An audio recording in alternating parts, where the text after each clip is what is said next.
Hello friends, and welcome to you with this new video. This video is a continuation of our series about the Dio API.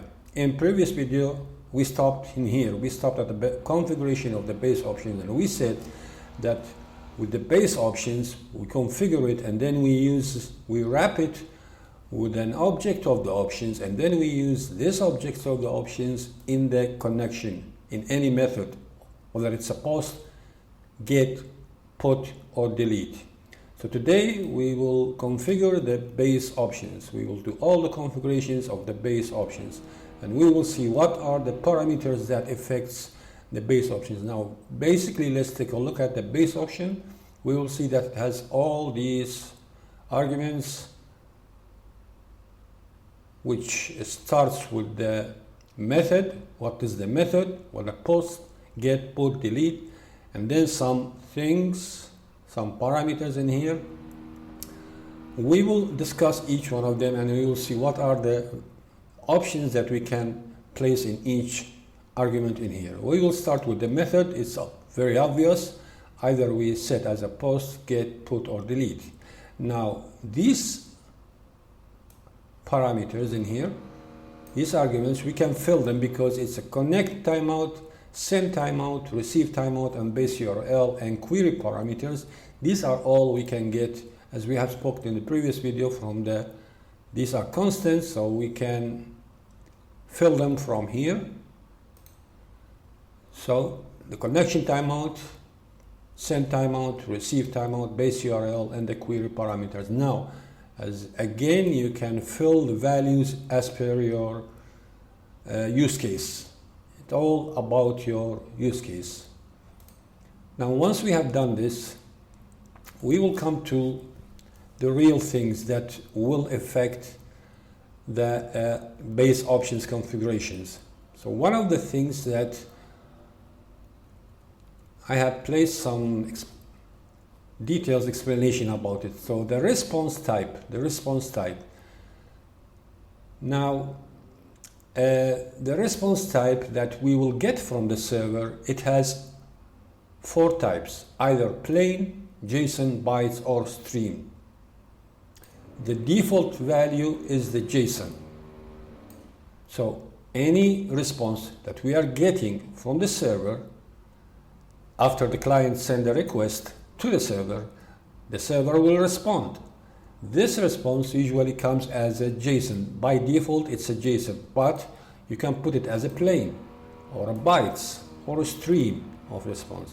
So here, this argument, we can say response type dot JSON, and you can change it the way you wish. As you can see here, stream, bytes, JSON, or plain. This is number 1. Now whichever is suitable for your use case, you can use it, but in general the response is coming as JSON. Now the second thing is I will not talk about the HTTP now, I will keep it at the end. The content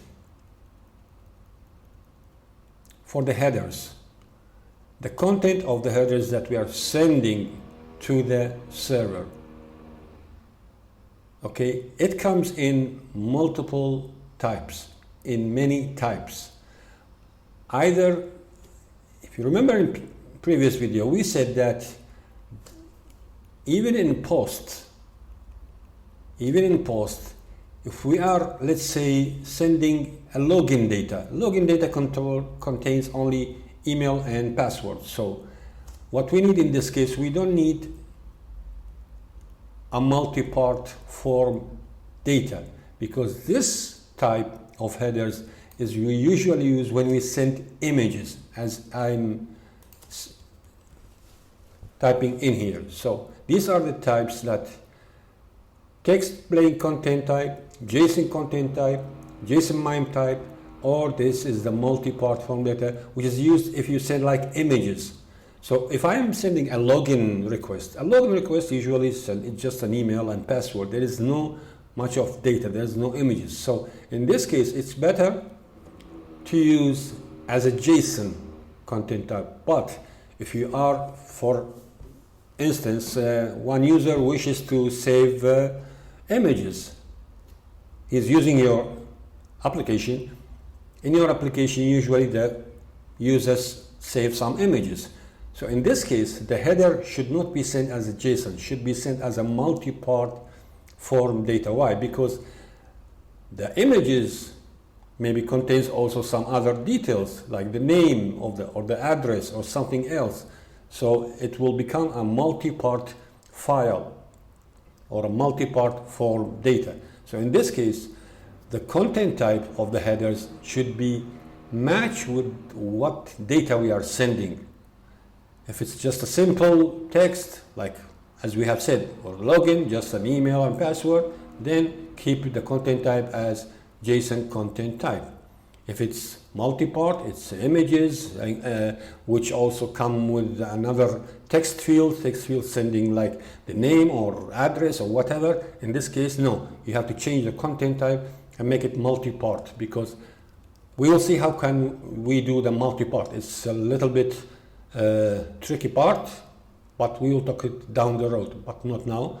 But the idea is that the content type, you should choose it based on your use case, what type of data you are sending. If it includes images, big data, then multi-part / form data is the best one. The default one is this one. By default, the content type is application JSON charset. If you wish to send the content as a charset UTF, then you can use the default one. This is the default. By default, it comes with this one. So you need to change it to your use case. What is your use case? What is best suitable for your use case? But the default one is application / JSON charset UTF-8. Okay, this is the second thing. Now here we comes to the headers. The headers you can take a look at all in here with the HTTP headers. Now the headers, there are two sides, on the server side, on the client side. Whenever a server receives a request, we will apply the HTTP request. This is on the server side. Once the server receives the request, then it has to send back a response. Then we will apply the HTTP response. Now, when the client sends a request, we will apply the HTTP client request. And when it receives a response from the server, then HTTP client response. This is the process. So it's two sides from the server side, two sides from the client side. Each one, if you wish to go deeper with this one, be my guest. It's a little bit complicated, but it's not impossible. You could just see how they are working. It's not that much, but this is for, let me say, more advanced topic for those who are deep into these things. So for the headers, now we are still talking about the basic options. As you can see, the base options here, it contains the headers, which is a map of string dynamic. Okay, so now what we will see in here, it's a map of string and dynamic. Dynamic is the value, and the HTTP headers contains some types. These types, we have to set for them values. Each one of them do something with the headers. Have some effect on the headers. Now you can have, if you go in here, you will see a lot of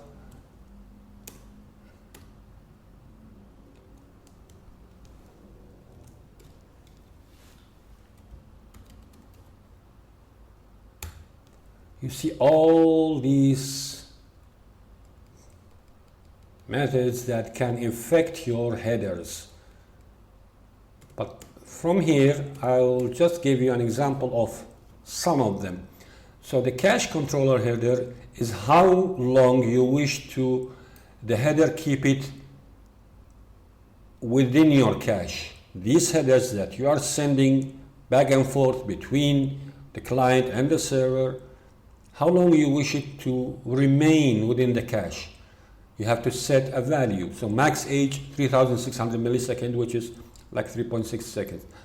And then after that, you must be revalidated. So these headers should be sent again, revalidated. Otherwise, your session will be disconnected. Now the content type again in here, you have the same what we have said in here. The same what we have. There are 4 types. Whatever you mention in here for the content type, it should match with the content type if you select it in here. Now you can omit it. You can just depend on this one. There's no issue. You can just depend on this one. But if you wish to add it also in here, then it should match, this content type should match with what you are selecting in here. Some other things like the authorization header. Here we need a token. So any connection or any request that going between the client and the server has to have a token, a JW token. How can we create a token? We will talk about that with this down the road later on. We will see how we can create the token. So here for the authorization, we need a token, a bearer token, and we need to create that token. These agent headers, the agent headers which we can find in here, you can know. Actually, the agent header is just defining the devices that you are using and what are the systems that it's being used on that device. This is the header, the agent header, the user agent. Okay, so you can take a look over it in here and decide whichever is suitable for you, whether it's an iOS or it's an Android, and also if you are using a web user agent. Now, these are the most common ones that we are using. There are a lot of HTTP headers you can go with, but I have selected these because these are the main ones. You can obviously select whichever. You can add more control over your headers. You can add a lot of methods that will be applied on your header. But remember, these things which you are choosing in here, they will affect your headers dramatically. For instance, like we here, when we say 3600, that means after 3600 milliseconds, our header will be invalidated. So our session will be end up. So remember that whatever configuration you are deciding in here, it will affect your entire connection, not just the header. It will affect your entire connection. So be careful what type of methods that you are using in here or you are selecting in here to apply on your connection through the headers. Okay, so other things is the validate status. Validate status, we have, let me show you the status that we can go with. We have a lot of status. You can see request timeout, too many requests. These are like the errors or maybe the outcome of our connection. What is the outcome when we send a request? What is the outcome of that request? Is it done? Is our request have been received by the server and accepted or no? So here the status, validate status. Generally 200 means it is accepted. Generally we put either 200, which means accepted, or not, it means our request has been denied for whatever reason. But and we can see it in here if we apply this when we see in our request for a login in our case here. So we will do the connection and then we will get the response from the server. So if our response is 200, then we can do some things with this connection. We can delete, we can update, we can read, or whatever thing we need to do with that database. But here also we can add some other options, like another else if. Let's say else if the value is not 200, let's say if it is for instance bad gateway or 502. So if we add 502 in here, then in this case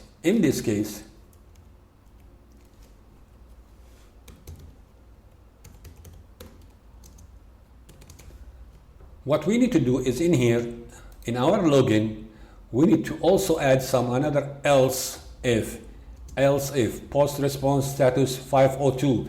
We need to do something in this case. For instance, we redirect to another page or maybe we show some other website or whatever. So we need to do some action in this case. If the response is 502, if it's 200, then that means the connection is done. We can work with our database. If it is 502, if it is else if, and then we have 502 response, in this case the response will be 502, then we can redirect to another page or do whatever things that suitable for our use case. So in this case it's all depend on your use case, what you wish to do. Generally it's just 200, and if it is else we just say the status is false, and then in our login or in our any request for connection we will see two cases.